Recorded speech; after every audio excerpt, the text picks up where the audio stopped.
চওড়া হবে রাস্তা, তার জেরে কাটা পড়বে বহু গাছ, ধ্বংস হবে প্রকৃতি, প্রাণ, জীববৈচিত্র্য।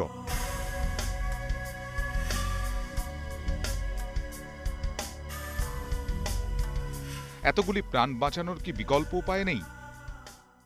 যেটা বাংলাদেশও ফলো করছে, জয়ন্তীপুর মডেল, যেটা নিয়ে অনেক বহু চর্চিত, আমিও ঠিক ওই মডেলটাকে মনে করছি যে সঠিক, অর্থাৎ রাস্তাটাকে, গাছগুলোকে বজায় রেখে রাস্তাটা আরেকটা লেন তৈরি করা হোক।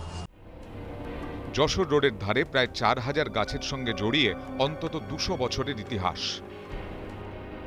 রেনেলের সঙ্গে যোগ আছে এই রাস্তা, হেস্টিংসের সঙ্গে যোগ আছে, ড্রাইভের সঙ্গে আছে, কেমন? সুতরাং এটা যে হিস্টোরিক রোড, একটা হেরিটেজ রোড। বাংলায় তখন কোম্পানি রাজ। এল নিনোর প্রভাবে অনাবৃষ্টি রাজ্যে, ফল ফলল হাতে নাতে, শুরু হলো দুর্ভিক্ষ, ক্রমশ হাতের বাইরে যেতে থাকলো পরিস্থিতি। রাস্তার ধারে মৃতদেহের পাহাড়। 1769 সাল থেকে 4 বছরে দুর্ভিক্ষের এমন তাণ্ডব দেখে নড়ে চড়ে বসে ইস্ট ইন্ডিয়া কোম্পানি। অনাবৃষ্টি, বন্যা রুখতে বনসৃজনের পরামর্শ দিলেন স্কটিশ উদ্ভিদবিদ উইলিয়াম রক্সবার্গ।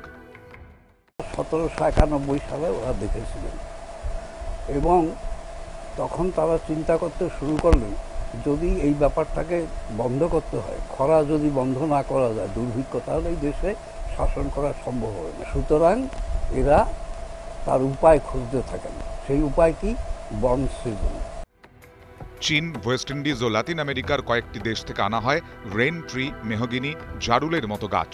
200 বছর ধরে তারা শিকড় চাড়িয়ে দিয়েছে এখানকার মাটিতে, মিলেমিশে একাকার হয়ে গেছে এখানকার প্রকৃতির সঙ্গে। আচমকাই তাদের মৃত্যু পরোয়ানা। তাদের সঙ্গে সঙ্গে কি 200 বছরের ঐতিহ্য হারিয়ে যাবে? যশোরে গাছগুলিকে ভবিষ্যৎ নির্ধারণ করার জন্য কোনো ঠান্ডা ঘরে বসে কোনো সরকারি আমরা ঠিক করিতে পারি না। কলকাতা হাইকোর্টের নির্দেশে যশোর রোডের ধারে গাছ কাটা বন্ধ। ঐতিহ্যকে হাতিয়ার করেই আগামী দিনে লড়াই চালাতে চায় যশোর রোড গাছ বাঁচাও কমিটি।